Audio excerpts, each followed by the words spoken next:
Shout out sa Mama Luz. Bakit nyo nilalagyan ng mangga yung pizza nyo?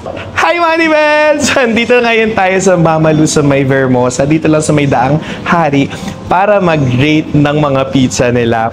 So, hindi ko pa kaya bumili ng sobrang dami. Pero ang in-order ko is ang kanilang 5 best sellers. So, as you can see, meron tayong pepperoni, meron tayong Mama Luz Special, meron tayong bacon truffle, meron tayong all meat, and spinach and cheese.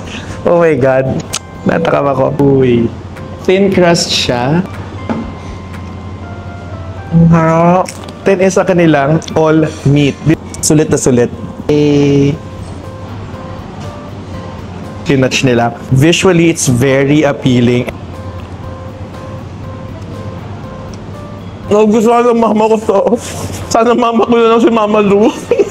Na ang special ni Mama Lu. So ito, na-curious ako kung anong meron. Kasi ang ganda ng pagkakain. So as what you can see, meron siyang prosciutto, balsamic vinegar, cheese, tomato.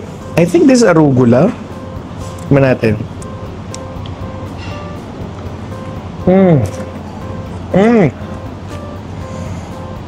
my God. Shout out sa Mama Luz. Bakit nyo nilalagyan ng mangga yung pizza nyo? Kasi ang sarap. Pwede pala yun.